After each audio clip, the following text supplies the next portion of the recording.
que no século passado, que mais precisamente foi no bimestre, eu tinha passado umas questões, comecei a explicar, nós paramos não sei em qual. O bimestre acabou, de lá pra cá, ou teve feriado, ou vocês combinaram de não vir. A gente não fez isso. Ninguém é que te contou mentira dessa. Rolou as más línguas aí. Os 2 terceiros, sexta-feira passada, combinaram todo mundo de não vir. Nossa, só coincidiu de ninguém vir. Nem lá nem aqui. Eu tinha o segundo horário lá e o último aqui. Então fiquei aqui cumprindo o horário. Tá Mas pelo menos ir embora, tá? bom. Nem pra isso prestou. Hã? Não fez nada.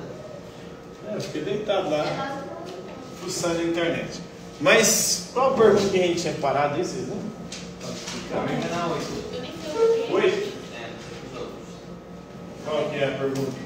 Quem foi a mente comuns e o que... Albert Camus? Camus também. Camus. Escreve Camus, mas pronuncia-se caminho. É isso? Nossa, no meu parou na 4. O meu também parou na 4. Então tá mais na frente. O seu? Eu esqueci o caderno. O seu, Cona? Tem? Então vamos na 8 mesmo, então. Albert Camus. Uma opinião contra duas, hein? Olha. Não, mas ele tá mais na frente, tá mais na frente. Eu cheguei Não, na aqui, frente. aqui.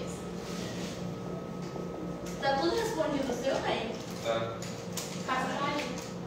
Então, Albert Camus, filósofo argelino. Argelino francês, porque ele era descendente de francês, mas nasceu na Argélia. O Albert Camus é um expoente aí do existencialismo, apesar dele não gostar de ser chamado de existencialista. Porque ele vai refletir sobre a existência humana. E a existência humana, para o Albert Camus, é um absurdo. Ué. O que significa isso?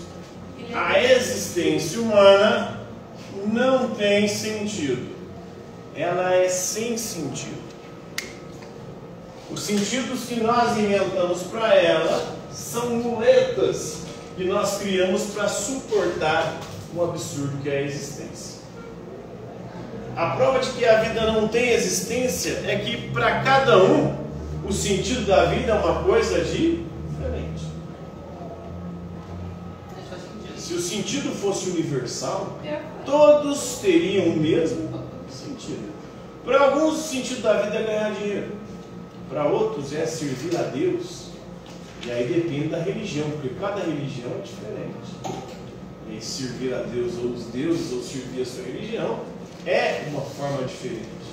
Quem está certo? Para outros servir o sentido da vida é fazer festa, farra, né? E bagunçaiada. Cada um coloca um sentido diferente na vida. Isso prova que a vida, a existência humana, é um absurdo, é algo sem sentido. E aí a gente inventa um sentido para a nossa existência para a gente suportá-la, para a gente aguentar viver. Ele pega o mito de Sísifo para mostrar o absurdo. Sísifo foi um sujeito que tentou enganar os deuses e a morte. Eu sei. Sabe, né? E aí os deuses ficaram putos com ele. Ele tentou enganar a morte. Aí eles condenaram ele a ficar o resto da eternidade carregando uma pedra para o alto do monte. Sempre que ele chegava no alto do monte, ele rolava o monte abaixo com a pedra, tinha que começar tudo. Pior que isso, só daquele cara que come Prometeu as vísceras, né? Que horror. Mas isso é a nossa existência para o Albert Camus. Todo dia, quando a gente acorda, a gente começa a rolar a pedra até o alto da montanha. Chega no final do dia, a gente dorme, rola montanha abaixo com a pedra. No outro dia você tem que começar tudo de novo. E assim todos os dias. pessoas na nossa existência. Na esperança que algum dia... Na esperança que vai ter fim esse trabalho, mas não vai ter. É um trabalho que não tem sentido algum, não tem propósito algum. Como é que você faz? Você não sabe nem por quê, nem para quê.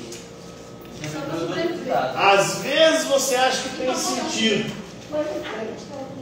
Qual que é o sentido de você estar aqui agora? Não tem sentido nenhum. Você pode inventar um sentido. Ah, eu estou aqui para aprender, porque eu quero entrar na universidade. Mas isso você está rolando a pedra. Vai para riba. Mas só que é isso porque te ensinaram que é isso que tem que fazer. Te impuseram isso, né? Falaram que isso tem sentido, que isso é importante, que sem isso você não vai ser ninguém. Mas mesmo fazendo isso, você vai continuar não ser ninguém. Exato. Mas não é ninguém formado. Ninguém com diploma. A única diferença. Você vai ganhar um pouquinho mais? Pode ser. Talvez. Não é garantia. Tem um monte de gente formada aí que está trabalhando de Uber. Engraçado. Então não tem garantia nenhuma que vai dar certo. E você está rolando a pedra. Você está na esperança. Rolando para riba e depois rolando para baixo. E começando tudo de novo. Essa é a existência humana. Isso é chamado de absurdismo. Né? A única postura digna diante disso é a revolta. Tem um livro chamado O Homem Revoltado. É alguém que se revolta contra o absurdo da existência. Ele vai levantar o seguinte questionamento. Né? Ele fala que a única questão filosófica que verdadeiramente importa é: eu devo ou não suicidar?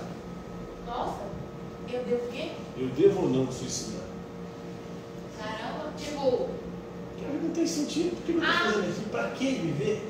Você vai viver no Ele falou que a revolta maior é você se revoltar Você me fez questionar a vida? até contra o suicídio.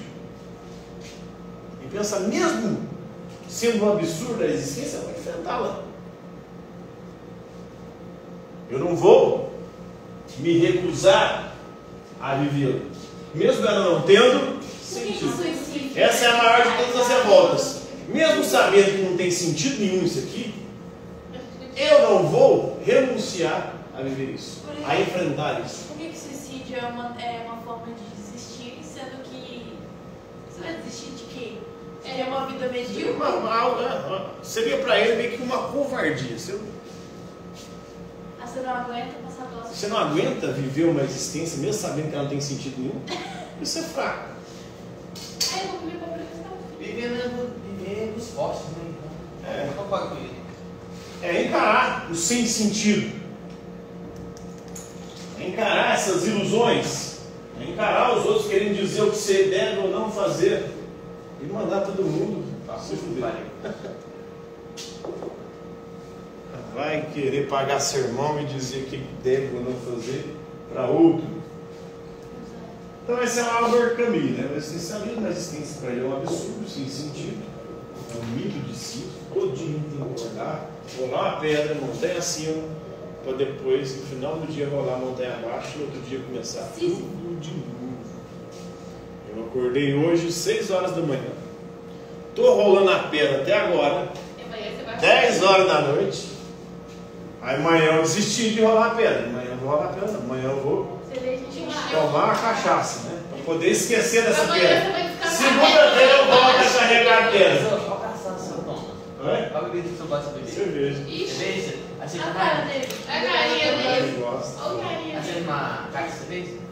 Já tiramos agora e já leva pra casa. Fechou. Paga o pix aí. Demorou, hein? Só mandar aí. Então, é isso. Eu vou suspender a pedra. Eu vou deixar de lado esse final de semana. Vou suspender agora a garrafa.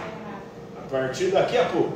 E o pior é que no final de semana a gente não dá nem tempo. E é outra coisa sem sentido, mas uma coisa para você esquecer também.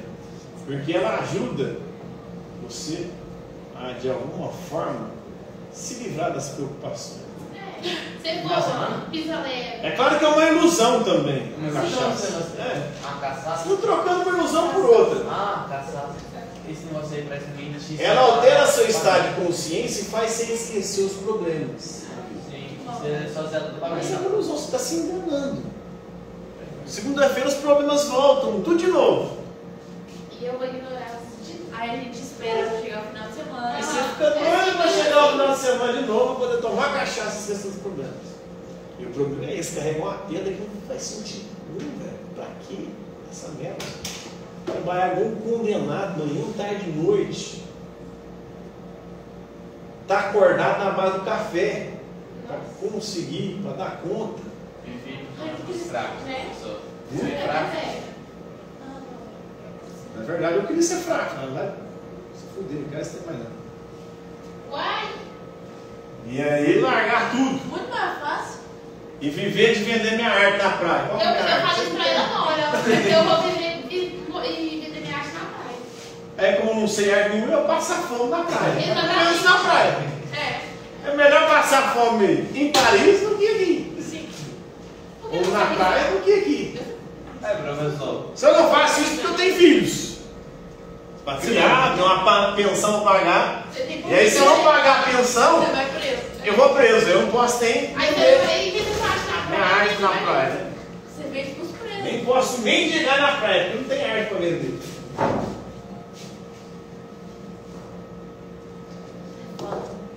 Então esse é o Albert Camus. Próxima questão. Quem foi Edmund Russell? Edmund Russell. E o que ele defendia? É o Rousseau? Não, né? O Rousseau é do século XVIII, esse aqui é do século XX. Russell, filósofo alemão do século XX, fundador da fenomenologia. Como você decora tudo isso? Há muitos anos você deve Eu vou lá desde 2006. Não, Nós você estamos nasce. em 2023. 3 anos. Mas você já 5 anos. 17, 18 anos, não? 6 É, vou para fazer. 14. Eu vou fazer 18. 2006 para 2020 são 14 anos, mais 3 de 2023, 17 anos. Eu falei que sabia isso, professor. 17 anos dando aula nisso aqui. Minha idade. Caramba. Você não cansa, não? Todo dia. Acabou de falar Sabe, ele descansa a pedra dele. Eu tô falando do assunto, gente. Cansa quando eu dou a mesma aula. Eu só tenho 2 segundos, né? 2 terceiros. Aí as matérias mais de boa para mim. Porque eu só repito a matéria 2 vezes. Agora nos segundos, eu tenho 11 segundos. 11? Eu pensei que era só 8. 8 de manhã e 3 à noite. Ah, Misericórdia. professor, faz o seguinte, cada Não é 11 aulas da mesma coisa na semana. Puta que pariu, tem hora que eu falo, não dou conta. Professor, faz o seguinte, grava o vídeo e coloca aí, ó. Olha, eu dei essa Eu gravo, aula, mas aí qual faz pra você ver? Ninguém assiste. Gravando o povo fica puto. É, você tá vendo? Eu assisti a última aula, eu vi ela todo mundo. O povo ainda fala que eu não dou aula ainda. Eu só fico enrolando. Tive que mostrar a sorte eu gravo. O diretor veio questionar, eu falei, os vídeos estão tudo aqui. Gravar, né? Falou que você dá aula só de 7 minutos. Aí, Trabalho com prova. 40, 35 minutos, 39 minutos. Tem dia que depende. Se eu passo a matéria no quadro, eu espero primeiro eles copiar e depois vou explicar. Aí demora. A aula vai ser menos minutos, claro. Também tem prova, né, professor? Agora, se eu já tiver passado e eu preciso só explicar, aí vai ser o horário inteiro explicando. Depois que eu vou fazer chamada, porque tem a chamada também. Agora demora uns 5 minutos, né? Tem isso aí. De manhã demora 10. Ainda bem que eu tenho as minhas provas. O povo falou que eu não falo, eu só falo besteira. Quem é que disse isso, gente? Pois é. Quem será? Eu só falo pornografia. Ninguém sabe. Situação institucional. Porque quem falou isso foram os terceiros. Ixi. E aí o segundo e o primeiro falou, professor, você fala só besteira no terceiro, não fala pra nós? Nossa! Que é isso? A humanidade está condenada. Eu falei, depende, né? Porque você vai pegar o conteúdo. Se você for falar de Freud igual fala o terceiro de Nietzsche, não tem como falar besteira, porque Para eles é sexo. Aí é pornografia mesmo. Mas o Freud, a raiz de todas as neuroses é a repressão sexual.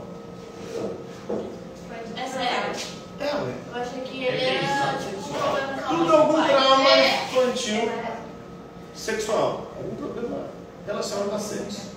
Ou um desejo sexual reprimido, ou um abuso sexual na infância, ou alguma coisa relacionada a sexo.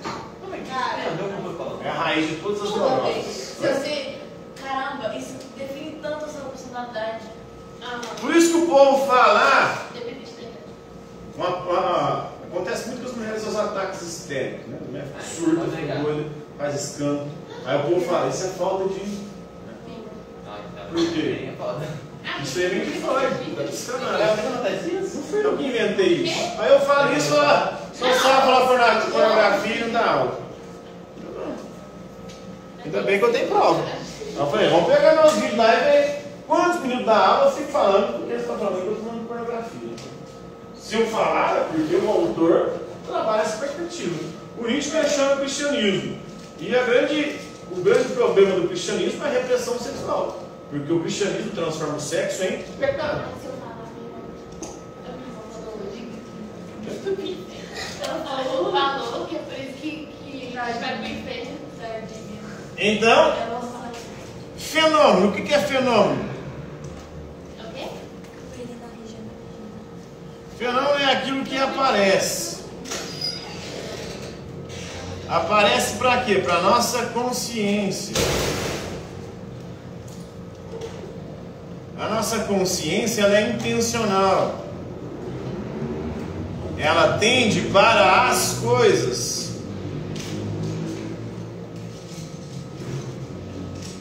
Toda consciência é consciência de alguma coisa. Então, com a fenomenologia, Russell tenta criar um método que busca descrever tudo aquilo que passa na nossa mente. Todos os fenômenos que de alguma forma nós percebemos com a nossa consciência. Entende? Para as coisas ele busca com esse método descrever os fenômenos. Porque a ciência dizia o seguinte: a ciência diz que só pode ser objeto de estudo aquilo que é concreto. Se algo não for concreto, você não pode considerar aquilo como objeto de estudo da ciência. Por exemplo, a religião. A religião é algo que para a ciência não é concreto. Não é concreto? Não. Como é que você vai estudar cientificamente a religião? Você vai provar que a religião é verdade ou mentira? Não tem como provar. E para a fenomenologia, não importa se é verdade ou mentira. O que importa é que as pessoas buscam a religião. E quando elas vão na religião, elas têm uma experiência. A consciência dela, naquela religião, ela desperta para algumas coisas. Algumas coisas se passam na consciência enquanto ela está ali frequentando a religião. Então a religião pode ser sim objeto de estudo. Como? Você descrevendo aquilo que passa na sua consciência quando você lida com um fenômeno religioso. A religião é algo que aparece com a nossa consciência. Pode não ser objeto de estudo para a ciência porque não é concreto. Não tem como analisar cientificamente a religião. Cientificamente. Mas fenomenologicamente tem, porque ela aparece para a sua consciência. Ela explica quando, por exemplo, as reações das pessoas, sei lá, quando baixa o espírito nela. A ciência explica isso. E o que é? Isso aí são estados alterados de consciência, né? Você ali pode ir através de um fenômeno sugestivo, de autossugestão ou de sugestão do líder religioso, você entrar no estado de transe. Aí no estado de transe você começa a reproduzir comportamentos que você já viu, que você já assimilou. E no estado de transe você reproduz aquilo. Quando passa o foco, a mão da testa das pessoas e tá. Na verdade ele cria um clima, né? Sim. Um clima propício para o contágio psíquico. Até A música, né? Todas as religiões que alteram o estado de consciência, as pessoas supostamente incorporam, elas fazem isso. Tem a música, tem o tambor, tem o toque ali. Isso, com a fala do líder, vai ajudando as pessoas mais vulneráveis, principalmente mulheres, pode ver que a maior parte acontece com mulheres. As mulheres são mais vulneráveis, psicicamente. É mais fácil entrar na mente delas. Por conta de a forma de funcionar do cérebro. Aí elas entram nesse estado de transe. Aí entra no estado de transe, ele começa a fazer sugestão. É mesmo uma hipnose. É como se você tivesse hipnotizado. Mas será que esses pastores sabem? Sabe, eles fazem isso. Tem. E é justamente nesses estados que você consegue arrancar mais dinheiro das pessoas, né? Nossa, você pode induzir a hipnose profunda, né? O estado de consciência alterado profundo, que aí ela vai ficar fazendo os trejeitos, né? Pode ver que aí muda de religião para religião. Por quê? Porque é a sugestão. Dentro das igrejas evangélicas, eles vão supostamente incorporar o demônio. Mas mesmo assim o demônio vai ter características das religiões de matriz africana. Quem é você? Você é Pelinda. É Pombagira. Aí já muda a voz. É tudo um estereótipo ali. A pessoa está em estado de transe, ela começa. Se eu hipnotizar a pessoa, falar para ela, você agora é um cachorro. Você é o Superman. É o Superman, né? Do lado aqui. Isso é um macaco. O que você falar uma pessoa sobre hipnose que ela come essa maçã, come essa cebola achando que é uma maçã. Vai comer. Ela faz de tudo. Não. Aí ele desperta o pastor. Aí ele vai induzindo ali. Quem é você? É o tranca-rua, não é? Aí já vai jogando. Você é o tranca-rua? Você é Pombagira, né? Igual o trem do Lula lá, não sei se vocês viram. O quê? Não, você é o Zé Pilinda, né? Foi você que colocou o Lula na presidência, né? Aquele cachaceiro. Esse é o Zé Pilinda. Eu não vi assim, não? Não, reduzido. A ciência explica, a psicologia explica esses fenômenos.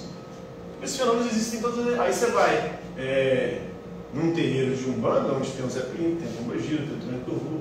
Mas ali eles não são do mal, eles são do bem. No terreiro de Umbanda. Pois é. Lá eles é do bem. Lá eles vão ajudar você. Então dá para hipnotizar a pessoa para realmente ser melhor para a vida dela. Sim, as pessoas. A hipnose é um dos métodos de terapia. Você quer parar de fumar? Você fuma. Aí o cara te hipnotiza.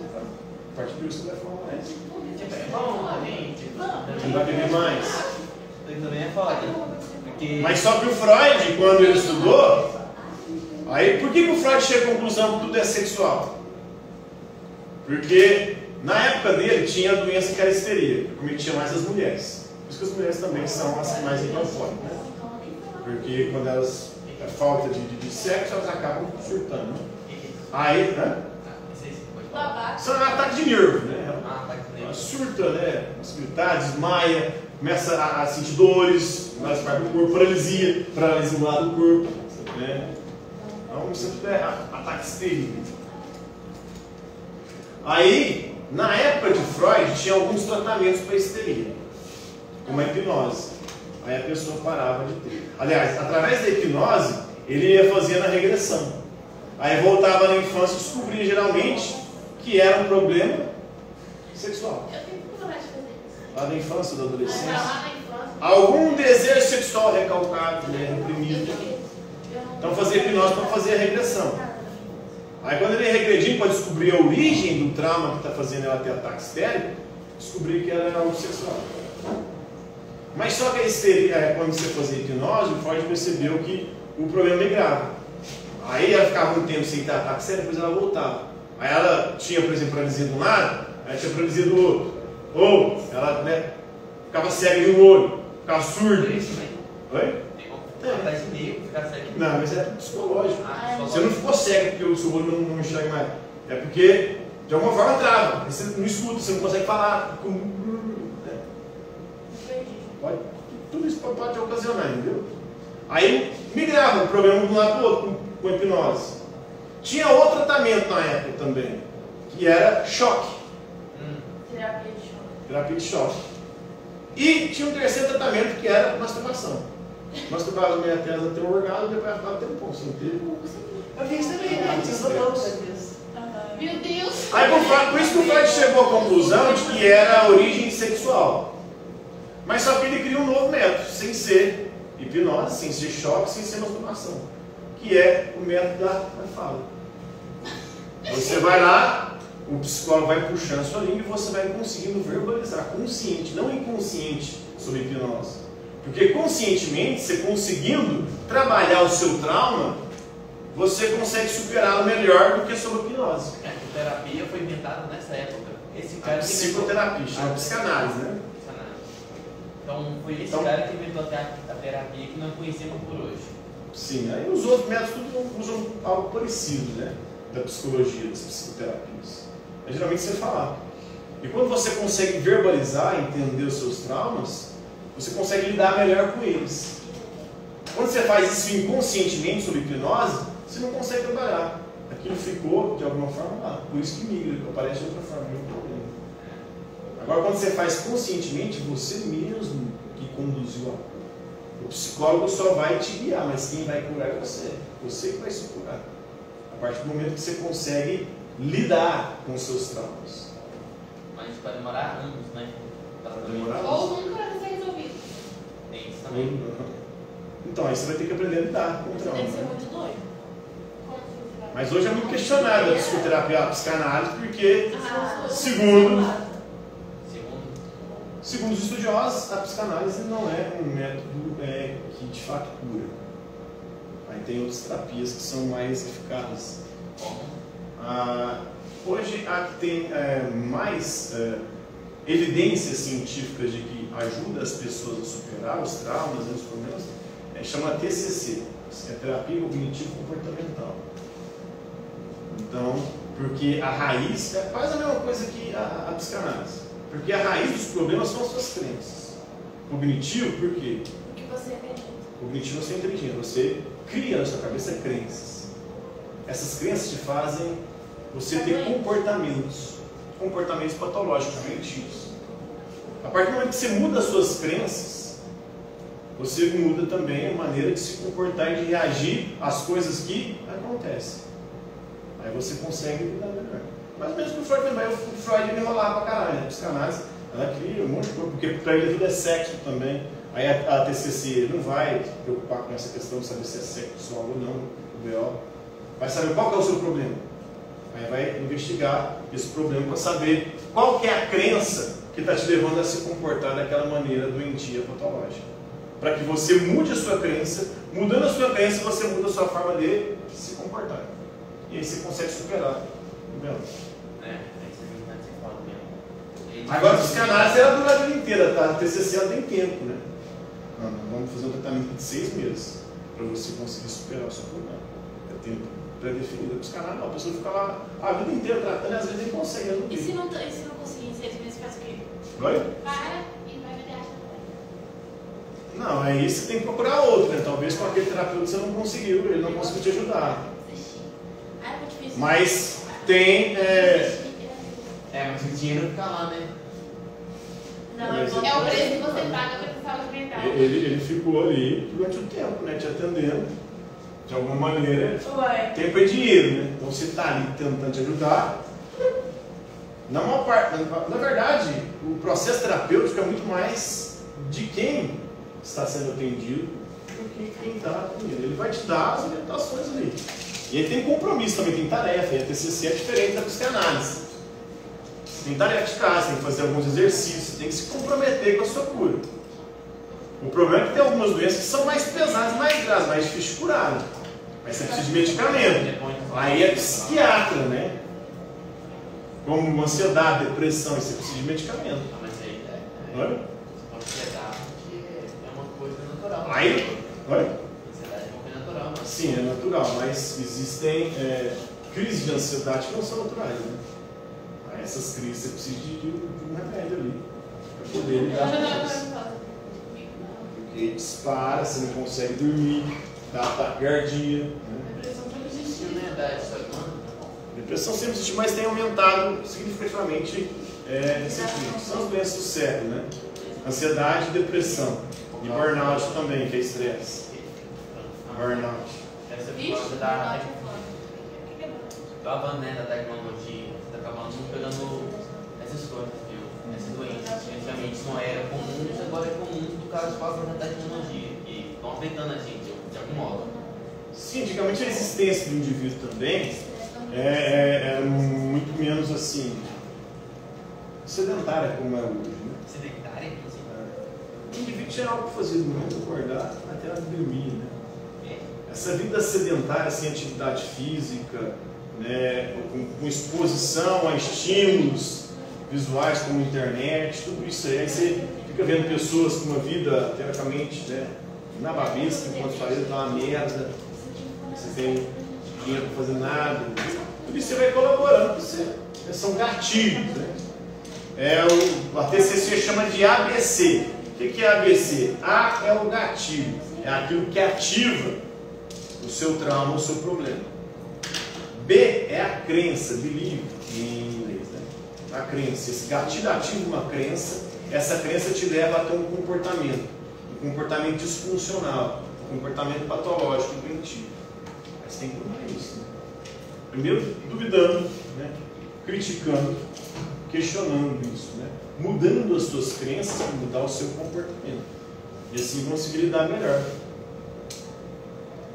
A psicanálise tenta fazer mais ou menos a mesma coisa, mas ela às vezes piora porque ela complica as coisas.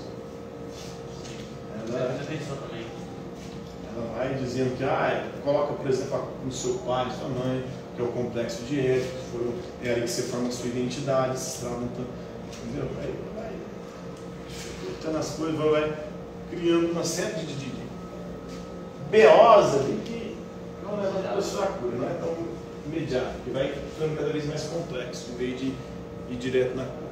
Próxima questão. Diferencia existência autêntica e inautêntica, segundo Martin Heidegger. Isso aí. Filósofo alemão. Os alemães é tudo doido.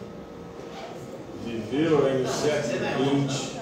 Escreveu uma obra chamada Ser e Tempo.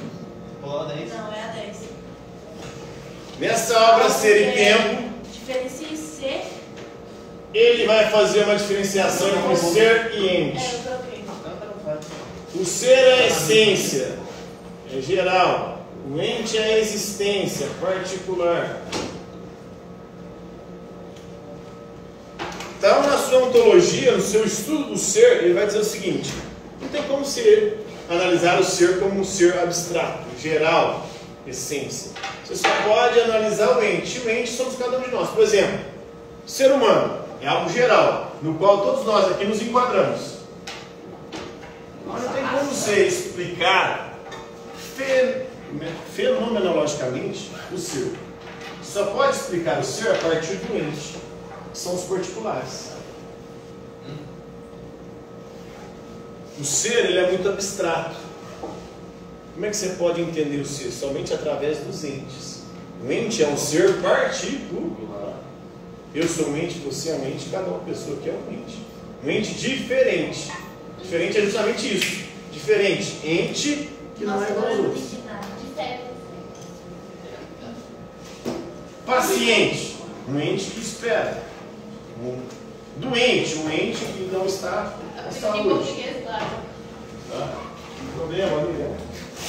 Parente. Um ente próximo. Um ente da mesma família. Então, ente é o particular. Entendeu?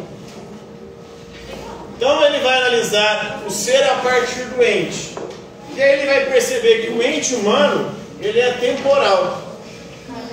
O ente humano é um ser para a morte. Porque nós somos seres finitos. A gente vai morrer. Nós somos um ser temporal, finito, que vai morrer. Nós somos um ser que ele chama de Dasein. O que é o Dasein em alemão? Um ser aí. Ou seja, nós fomos jogados no mundo, ninguém pediu para nascer. E de repente a gente se percebeu aqui. e começou a viver. Mas existir para ele, a existência, existir é construir um projeto.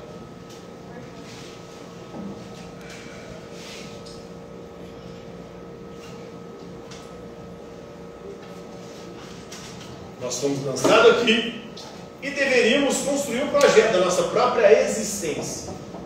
Mas só que desde o momento que a gente chegou aqui, a gente é tentado a não construir esse projeto, a não ser a gente mesmo.